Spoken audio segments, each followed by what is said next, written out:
Good morning, everyone, and welcome to this meeting of the Northern Area Planning Committee on the 22nd of April 2025, which is one of 3 area-based planning committees of Dorset Council. For the benefit of the public attending today, watching on the live stream, I am Councillor Richard Crabb, Chair of this committee. My Vice Chair is Councillor David Taylor, who has sent apologies for today. This meeting is being live streamed and will be available to view on the Council website after the meeting. By attending this meeting, you consent to being filmed. Can I remind everyone that when you are speaking, please speak directly into the microphones so that you can be clearly heard and seen. And also just be aware of the fact that microphones do tend to pick everything up during the meeting, even during adjournments that could happen. Also, please could I remind members about discussing applications with one another during the adjournments, not to do so. The Planning Committee is not a public meeting, but a meeting to which the public is invited. All attendees must comply with the ruling of the Chair. They must not interrupt the meeting or cause undue disturbance. To support this, please switch off your mobile phones or select silent mode for the duration of the meeting. And those using Teams, please ensure microphones are on mute and your device volume is set to 0 to maintain audio quality. Only those who have registered to speak in accordance with speaking protocol will be invited to address the committee for a maximum of 3 minutes. No material is to be circulated to members of the committee. We have 3 applications, planning applications, to determine today. The first is for one house at Manor Road, Dorchester.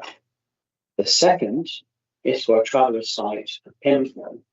The third is for a new statue in Dorchester High Street. For each application, the case officer will be invited to present their report and recommendations. Next, I will invite members of the public who have registered to speak to address the committee in the following order: public against, public support, applicant, agent, town parish council, board members. Each speaker has 3 minutes. When you speak, please come to the small table at the front when I call your name. Sit down at the chair so that you're close to the microphone. Turn on the microphone by pressing the right-hand side button and press it again to turn off when finished. Please speak clearly. I'll give you a heads up when you have 30 seconds left of your 3 minutes. Following public speaking, the planning officers will have the opportunity to address any salient points they wish to clarify, and committee members will be given the opportunity to ask questions of the planning officers before moving on to debate. When we go into council questions and debate, for the benefit of the public watching, can members state their name and ward when addressing the meeting, always directing comments by the chair. At the end of the debate, I will take the vote by show of hands. The voting detail will be recorded in the minutes if 3 or more members make the necessary request. Okay, now I will start the agenda. Apologies. We've received 2 apologies, one from Councillor Rory Major and the other from Councillor David Taylor. Declarations of pecuniary interest or other conflict of interest, bias or predetermination. Should something come up in the meeting that you think you should declare, then please let me know straight away. Do we have any declarations? No? That's good. Minutes of the last meeting. Please can we, by a show of hands, approve the minutes of the last meeting? held on Tuesday, 18th of March. Okay, thank you. I'll sign that after the meeting. Public participation. Members of the public wishing to speak to the committee on a planning application should notify the Democratic Services Officer no later than 2 clear days before the meeting. The deadline for this meeting was Thursday, the 17th of April at 8:30 a.m. Are there any members of the public who would like to speak now before the application are heard or when your application comes up? No, we don't have anyone, so we'll do that when the applications individually come up. Okay, the planning applications. Today we have 3 applications to consider, as I mentioned earlier. There's a very rough guide. I think the first application takes 35 minutes to decide. The other 2, around 20 minutes each. This means that we may finish after around 2 hours, or quite probably less even. Our Democratic officers today are John Miles and Megan Rochester. I'm being supported by Hannah Smith for planning and by Marianne Ashworth for legal. Steve Savage is providing support for highways. I'd like to support Steve for all of his work on these committees, which I believe is 42 years. He will be retiring soon, as this is his last planning committee meeting. I'd now like to ask Councillor Jesperson to say a few words. Thank you, Mr. Chairman. 42 years serving on planning committees. What a hero. You know, and there's some of us who've been in the planning game a long time, and I've been doing it for quite a while. Hannah, even longer. And Hannah remarked to me just earlier today, we've never done a committee without Steve. He's just always there helping us. I remember my first planning committee in 2011, sitting in the posh seats beside the chairman with this serious looking officer, very serious, in a smart suit. And I quickly learned that serious and smart was exactly what Steve was. His advice to members has always been well considered but clear. And I actually can't recall any committee occasion when members did not take Steve's advice. When Steve spoke, we listened, and he was always right. And that was really, really helpful.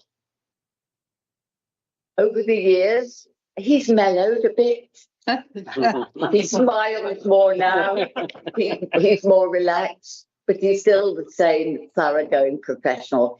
And I think you'll all agree, a thoroughly nice chap, someone who it's been a real pleasure to work with. Yeah. Steve, I will be looking forward to meeting you out and about in the ward while you're walking. Steve and I sometimes come across each other because he's an avid walker. I really hope that you enjoy your retirement. You've earned it. It's early retirement. It's important that I should say that, you know. You will soon find lots and lots of other things to do. But in the meantime, I really would advise you to get another dog. It's what all we retired people love to have a dog. Steve, thank you very much for your service to the community, for your service to this committee, and your absolute thorough professionalism. It's been a real joy to know you and to work with you. And I really hope that you enjoy your well-earned retirement. Thank you very much.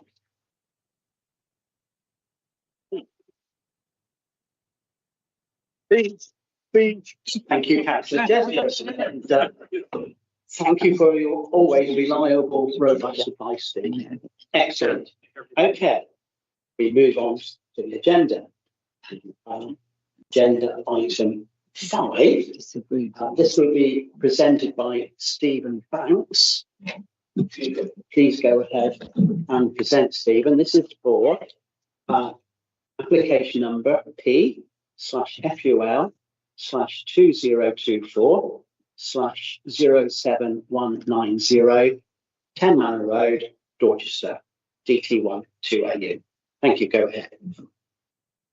Thank you. The proposal is to erect a bungalow with associated access and parking. The first slide shows the previous scheme, application reference P/FUL 2023-04329, and the drawing on the right hand side shows the current proposal. The red line identifies the site.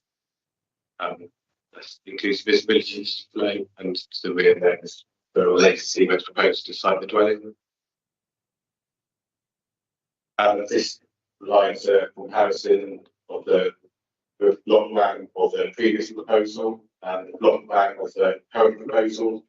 A key thing to note is on the previous proposal there was a link from the garage to the north-west, and in the current scheme that's been removed.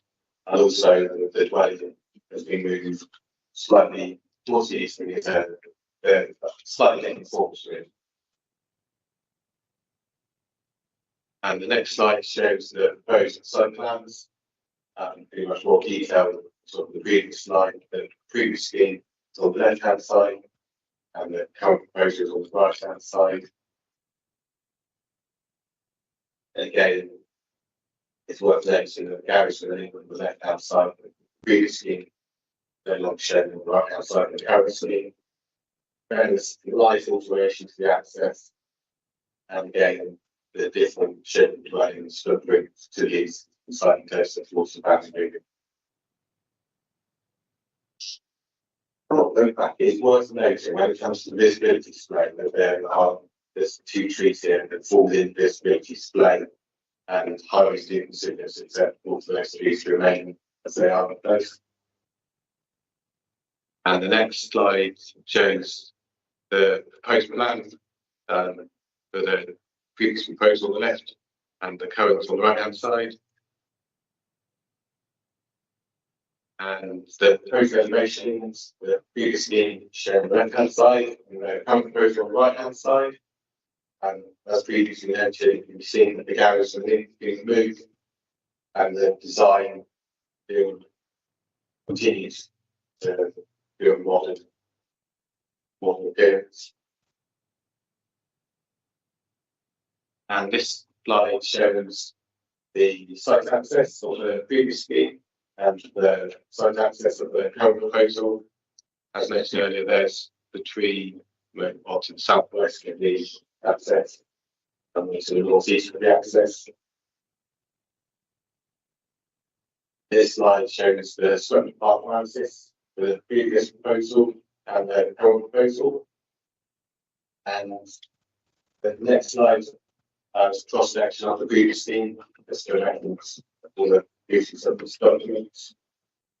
And this slide shows the proposed route elevation of the current proposal.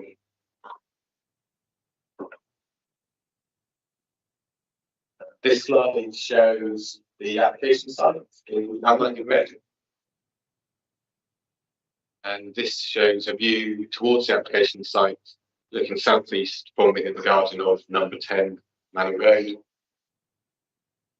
This is further forwards within the garden, again looking southeast from within the application site. And this is looking back towards the dwelling number 10 within the garden, and where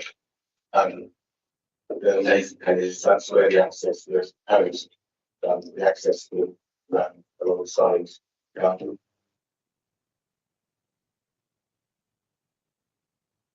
This is a photograph looking northwest from within the application site, so looking back towards the dwelling of number 10. And so the view of the application site looking southwest from Manning Road. The property number 10 is located here. That's the access of which it's proposed to use.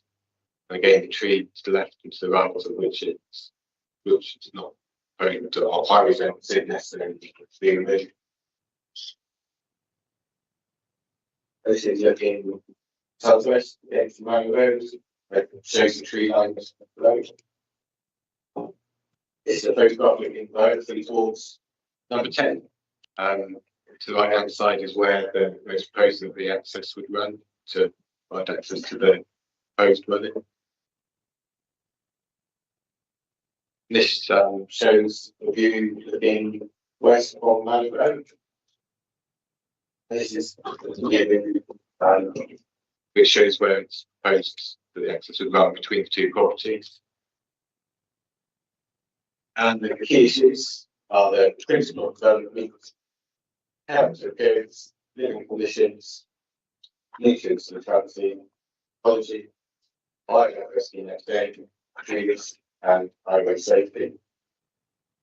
And the recommendation is to delegate authority to the head of planning and service manager for development management and enforcement department, subject to section 106 being restricting running yourself bill and conditions which relate to the commencement of development, approved plans, biodiversity measures, digital access construction, visibility display, turn area and parking area construction, means enclosure, materials, landscaping, nutrient mitigation credits, water consumption, finished floor levels, removal of mixed development plants relating to enlargements, and removal of mixed development plants relating to our buildings.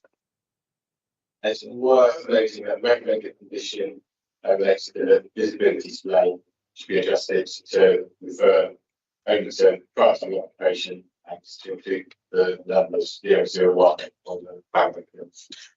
That concludes my presentation. Thank you, Stephen. Could I now please ask Chris Miele to speak? Thank you.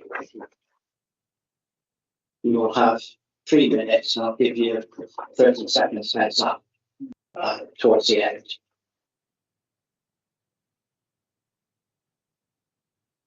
Good morning, members. My name is Chris Miele, and I'm an Associate Director at Pure Town Planning, and I'm here today speaking in support of the proposal on behalf of the applicant. I'm an RTPI Chartered Town Planner with over 10 years of experience, which includes a 2-year period working as a planning inspector.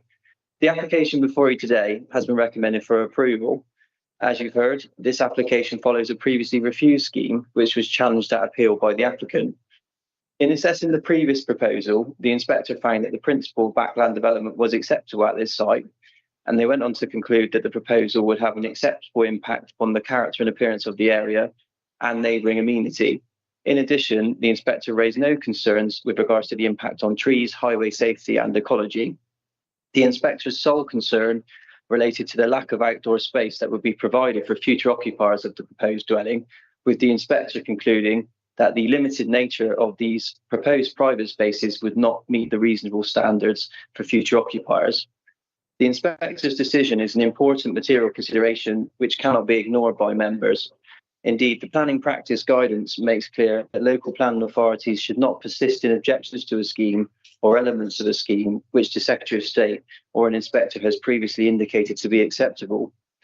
The precise wording of the inspector's decision makes it clear that their sole concern related to the lack of garden space for future occupants. To overcome this issue, the applicant has revised the scheme to increase the amount of private garden space by removing the linked garage. In addition, the dwelling has been repositioned to allow for the creation of 2 good-sized garden areas. The smaller garden area provides a south-facing garden space and patio, whilst the living room looks out onto the larger west-facing garden area. These gardens are of a sufficient size to cater for important outdoor activities such as children's play, private entertaining and sitting out. As such, this revised proposal would meet the needs of future occupants with regards to the provision of outdoor space, and therefore the inspector's sole concern has now been overcome. In determining the proposal, I would urge members to focus on the relevant facts of the case and assess the proposal against the development plan.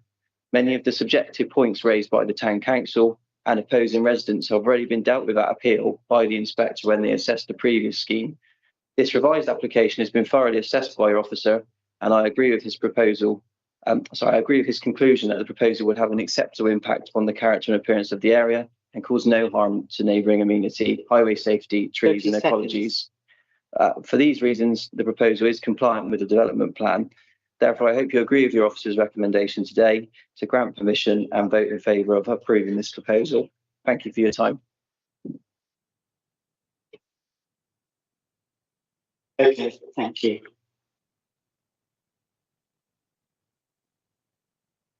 Please do I ask members of the committee whether they have any questions?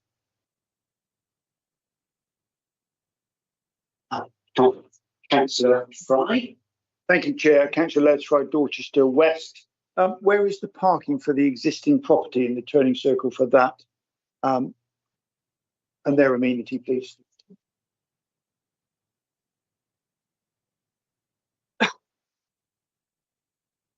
Yes, go ahead, please. Oh, yes, yeah, that was great. Brilliant show.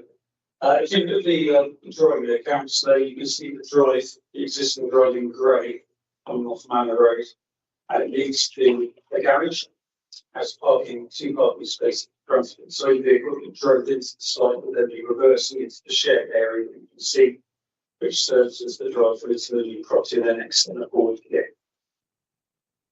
So any car leaving the premises will be driving onto the shared area and could be reversing into the path of an oncoming car with a limited view round the corner of the existing property. I contend there, Councillor, if it drove from the site, as the new site in the forward area, right around the bend, you will see a car moving at low speed towards you, yes. Probably feel that that's safe to do. Really? And it's in a private area as well. Yes, really.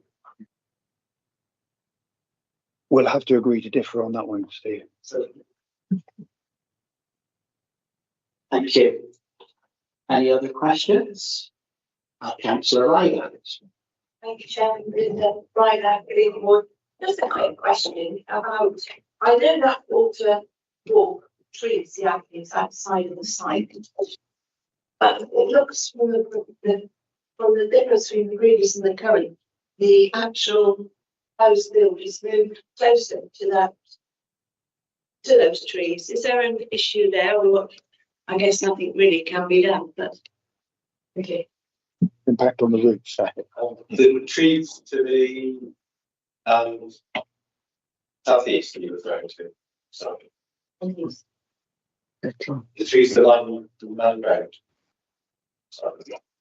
The trees we talking about. Oh, within the site, The other end. That water walk, there's a protected mature beach There. avenue of. Oh, I see. Oh, yeah. Yeah, it's not considered that the dwelling would harm those trees. Thank you. Any other questions? Councillor Wood. Yeah, thank you, Chair. Councillor Carl Wood, Gillingham Ward. Just a question about the recommendation had a suggestion that it should be restricted to self-build. If you could just elaborate on why that is. Just a question on that. Councillor, go ahead. Self-build, that relates to the biodiversity netting. That's literally. The dwelling, thank you, Chair. The dwelling's proposed as self-build, which is a form of dwelling where it's sort of architect-led and it's developed by a particular individual rather than and then they have to sort of involved in the design process. So because that's proposed, self-build was proposed, we need to secure that through the Section 6 agreement. It does have the knock-on effect that it's then exempt from biodiversity net gain, but that's just a consequence of it being proposed as self-build. Thank you, Chair. Thank you. Good question. Thank you. Any other questions? If that's no more questions, then we can move on to debate. Anyone got any comments or proposals to make? Councillor Ryder. Belinda Ryder, Gillingham Ward. Obviously, this is previously gone to appeal. We heard the inspector refused it on amenity for the potential occupiers, and I can see they've come back with an amended application, and the footprint is significantly reduced, and there's no garage and the link. There's increased amenity areas, and there's biodiversity mitigation. So, quite honestly, although it's a lovely back garden, I can't see any reason to refuse the application. Would you like to make that into a proposal? I'll make that proposal. Okay, thank you. That's a proposal to go for the officer's recommendation. Chair, can I just confirm that's subject to the changes to the visibility condition to include the correct plan number and to omit the requirement for a scheme to be submitted because we already have satisfactory details? Okay, thank you. Thank you. Thanks for that. Councillor Jeans. Councillor Deputy Selwood, I'm happy to say that, as Councillor Wells says, we said that concerns being addressed. Yes. Not anything else to discuss in my opinion. Okay, thank you. Don't believe we have any other points from the other councillors, so please could we take that to a vote? All of those in favour?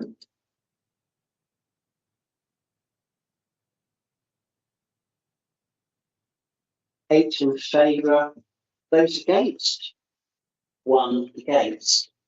Okay, thank you. So that means that the officer recommendation has been accepted, and therefore the planning commission, the decision of the committee is to go ahead with the planning commission. This is called P/FUL/2024/07190 Ken Munro, Dorchester, DT1 to AU. Thank you for that, everyone. We'll now move on to our next agenda item, which is all about a caravan site. It's P/2024/0769. The land is adjacent to Piddlehinton Enterprise Park, and it will be presented by Cass Foreman. When you're ready, Cass. Thank you.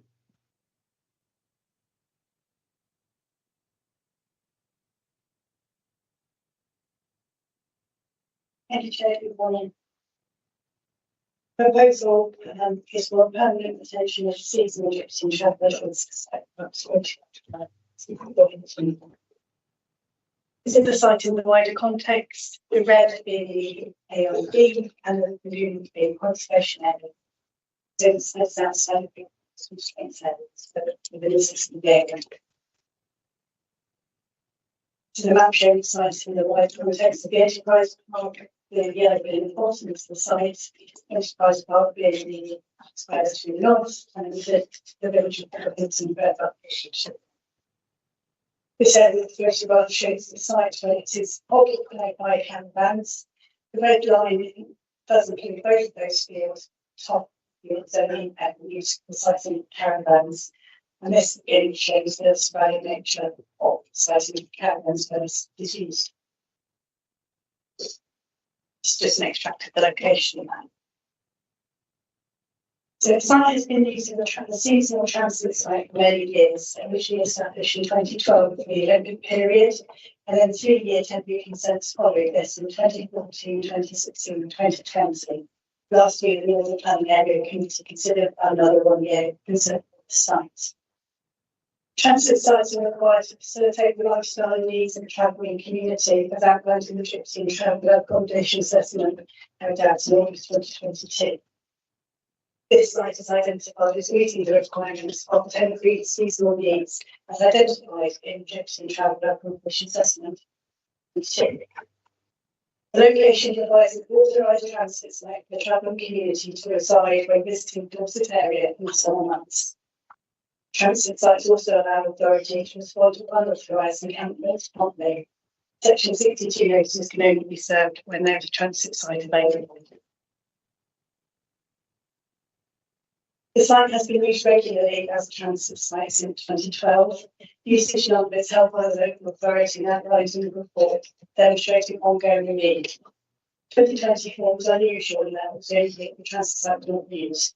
However, it is important to note that this site not being used. 9 Section 62 notices served in this period, which is not being used, and the location does need to be made available for the community and visiting the area. Therefore, the ongoing availability of the transit area for Dorset remains a very important consideration for this application. Therefore, taking into consideration the ongoing need for a transit site in the Dorset Council area, it is appropriate at this time to consider a permanent position on the site, which has been established and has been demonstrated to serve the required purposes successfully for many years, rather than continuing to serve in temporary commissions. So therefore, the need being justified will be visits and constraints of this site. The location remains acceptable, being a transit site with seasonal and temporary use. Being outside settlement boundary is considered to be acceptable. The impact on visual limiting remains acceptable. So the permission will limit the units to maximum 25, and there's no associated development, such as hard standing or provision of permanent built facilities proposed or required. When the site is occupied, caravans are scattered around the site, shown in the aerial photograph. Facilities such as bins and portaloos are all temporary and then removed from the site as vacated. The site is fed in conjunction with the adjacent business park, so when occupied, the size of the caravans is not significant to detract from the visual character of the site, especially when considering the use of the site as sporadic, temporary, and quite low key. Additional hedge planting is included in the biodiversity PH plans, and these will be secured by condition. Management of the site remains acceptable. When occupied, it is managed by council staff who provide adequate water supply, bin provision, etc., and is managed by council staff when the site is occupied. The site lies within the Poole Harbour nutrient catchment. A bespoke solution is provided, whereas waste on the site is controlled by the waste management operator. Take this away from the nutrient catchment. It's taken to Holdenhurst Waste outside of Bournemouth, so therefore that is secured by condition. The wording of the condition controlling this as a trigger for any change in the waste management provider is agreed with us following that to ensure that waste continue to take out of the catchment to comply with the nutrient requirements of the catchment. The site is in flood zone 1, using the site as supposed issue with us safety provide highway network. And being outside the division of adjacent to the business park, there are no concerns with regards to impacting neighbouring communities. Therefore, the recommendation is to grant permission subject to the conditions outlined in the report. Thank you, Chair. Thank you, Cass. Okay, we don't have any public speakers for this application, so go straight to any technical questions people might have. Thanks, Jessica. Please go ahead. Councillor Showguest from Hillport and Upper Tank. Didn't we do this a little while ago? It was just last year. It came through for 1 year consent. Temporary permissions have been forthcoming while we waited the adoption of the local plan. As it's now been confirmed to be delayed again, and following the Egyptian Traveller Assessment of 2022, will continue to identify the site meeting the requirements. It's considered at this point we should consider a permanent application. Thank you. Thank you. Councillor Fry. Thank you, Chair. Councillor Leslie, Dorchester West. I know this site well. I visited it professionally in both the council capacity, youth centre capacity, and other things. It's very much needed. It works well with Dorset. It's well managed. It's well run. It's necessary. So I would be happy to propose this. I'm happy to second that, Mr. Chairman. Okay, so I will propose on the second, but I'm also aware that Councillor Vitali has got a point to make. Thank you, Chair. James Tarley, Sawbridge and Marlborough. Suitable to know that Councillor Fry knows the site well. It does surprise me that there is no comment from the Economic Development Tourism team, given that it's next to a business park. No concerns there? Anything expressed? No, the comments are forthcoming in this application. The one in the previous one, it's council owned land and council owned site, and it seems that they rub along together quite fine. Okay. Okay, thank you. So we have a proposal from Councillor Fry and seconder. Okay, Councillor Potter, please go ahead. I think you have a point to make there. Thank you very much, Chair. It's just all galloped along rather than sorry. I think this is really needed, really useful, and well established, and it's great that it's now being considered for a permanent site. I only have one concern. I'm not sure quite whether it comes under Stephen's remit or highways right outside of this facility. When I was last there, I was most concerned that's a very fast bit of road there, and there's no slow signs anywhere. Children going to school, actually on a school bus, that pull in sort of off the road one side, but when they're coming back, the bus just pulls into the side of the road. Kids have got to cross that very fast bit of road.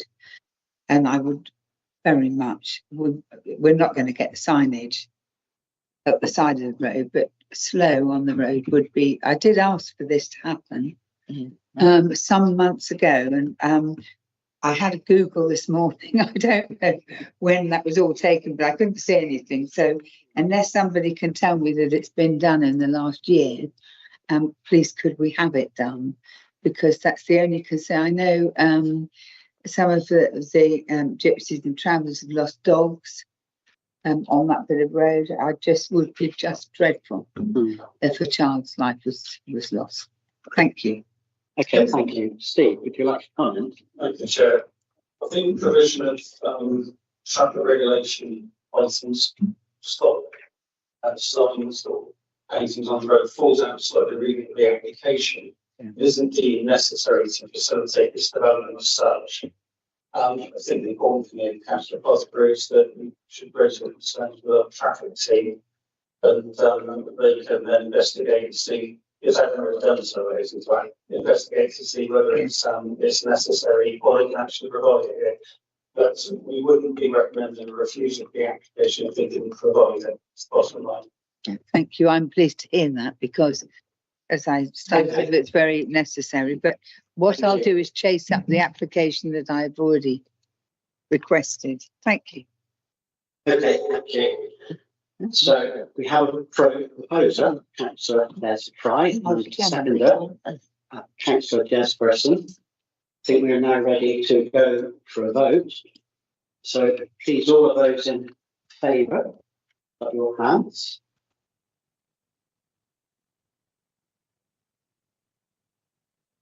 I think we are unanimous this time, or 9. So thank you very much. It looks like this recommendation has now been accepted, which is P/FUL/2024/07169. It's the traveller site, land adjacent to Piddlehinton Enterprise Park, Piddlehinton. Thank you very much for that. Now move on to the next agenda item.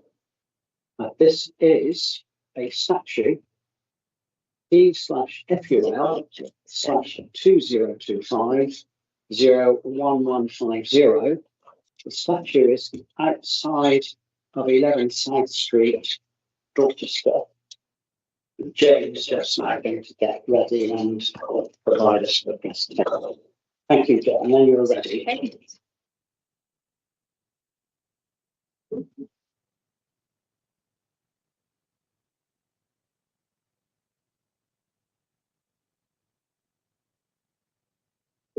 Good morning. This application is, as previously said, chairs, the site is outside 11 South Street, Dorchester, and it's erection of statue of Sylvia Townsend, Warren, and the Nation Board and Associated Foundations. So this is a broader context of the site. South Street running in the middle from north to south. The red line of the site is here. So this is a little bit of a closer view of South Street. The dark orange shading indicates the nearest listed buildings, and this whole area is in the designated conservation area. This is the wider concentrated site, which gives an idea of the heritage assets by stars and the dotted areas of conservation areas. So as you can see, it's right in the whole the conservation area. So the key planning considerations for this application is the principle of development, scale design impact on capture of the conservation area, setting of listed buildings, the impact on neighbouring community, economic benefits, and finally impacts on public safety. So hopefully you can see there the sketches of the proposed statue.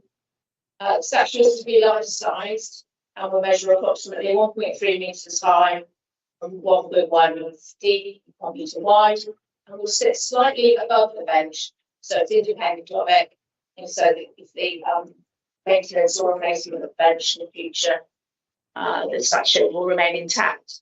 The statue will be cast in bronze and mounted on a plate, which should be anchored to the ground by by concrete subbays sunk into the ground for safety and security. So the photos of the site that you can see there, there's photo 1 is looking towards the site with the Gould's department store behind. As you can see, it's a popular place for people to sit in the town centre. There's the first bench here and the second bench here. Photo 2 here is looking towards the site in the northerly direction, and the listed buildings indicated by the yellow arrows. And photo 3 is looking at the site in a southerly direction, again with the yellow arrows showing the nearest buildings.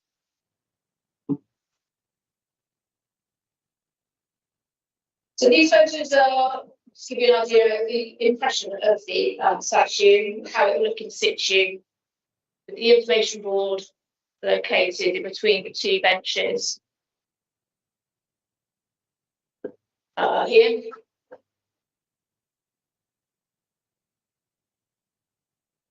So the story recommendation is there's no objection to the principle of public art.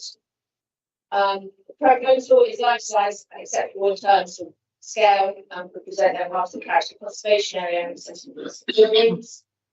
There will be no significant impact on amenity and neighbouring properties.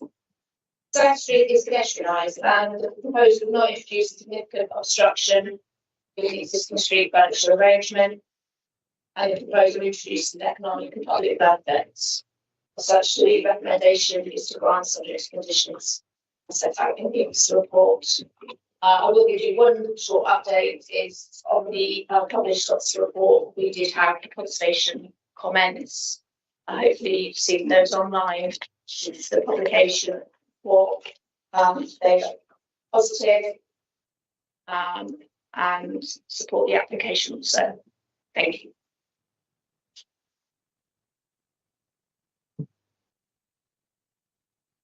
Thank you, Jane. Do we have any questions? No. Councillor Lewis, please go ahead. Councillor Carwood, Gillingham Ward. Just a question. So the statue is going to be sitting on one of the existing benches? Yes. Or is it? It's not any bench. Yes, it's going to be sitting on the bench, but as I said, it's going to be slightly sitting above it. So in which case the bench could be replaced and maintained. So there will be a slight gap between the statue and the existing bench. But I think it will be a new bench. Councillor Deeds. Councillor Deputy Salisbury. Pardon me, it might be appropriate to ask, and I wouldn't usually ask it. The statue's being commissioned by Dorset Council. I just asked whether these section of series, the Dorset Council directly, Town Council. It's not been funded by the council. There were, I think, the officer report details where the fundings come from. I think it's from trust. It's just council land. That's where it's not consistent. Thank you, Councillor Fry. I'm aware of this project, but Leisure Dorchester West. I'm a member of the Dorchester Town Council as well. This project has been funded by funding. I think they raised £60,000 towards this project. It's by a project about Sheroes trying to recognise women who are doing good in society in the community, and they've tried to identify a person who's done good work in and around Dorchester and Dorset. Hence, this lady's been identified. They've done extensive research on this lady and consultation with local schools to highlight which person should be put here. I think the comment about the bench, I think it's a new bench that will be built, so there will be no loss of seating there. It's a popular area for people to sit and think. I will be happy to propose this one. Okay. Thank you. Any other points? Councillor Desmond. showed us in Hillfoot and Upper Townswood. I'm delighted to support this application. I think it's a lovely idea. You know, Dorchester and this part of Dorset is a literary area. That's one of the things that it's known for. We have Thomas Hardy, of course, but also William Barnes and John Cooper Powys and John Fowles and other important 20th century authors. I would be very pleased to see Sylvia Townsend Warner recognised as an important Dorset author. She is an important author, though I was surprised to read in the officer's report people saying they'd never heard of her. I can't remember a time when I hadn't heard of her, so there we are. I would be delighted to sit on the bench next to her. I think it's charming. And I think it will be, in a small way, a draw to people to come and see the statue and sort of sit down beside Sylvia. And that in the same way as the statue of Mary Anning is in Lyme Regis. So I think coming as it does from a desire to recognise more women of importance in Dorset, I heartily support it. I think it's a lovely idea. So I'd be very happy to second it. Okay, thanks. So we have both the proposer, Councillor Les Fry, and the seconder, Councillor Sherry Jesperson. So therefore, please could we go to the vote? All of those in favour? We are unanimous again. Thank you very much for that. This recommendation is therefore being accepted by the committee. This is P/FUL/2025/01150. This is a statue outside 11 South Street, Dorchester. Thank you very much for that. So the next item of the agenda, which is, do we have any urgent items, John? No. Do we have any exempt business? No. Okay, so I believe then that I can now declare this meeting closed at 10:47 on Tuesday, the 22nd of April. Thank you everyone for attending today. It's been a short meeting, and thanks Steve one more time for being such a good help for us over the years. Thank you. Absolutely. Myself. Oh, we're going to miss you.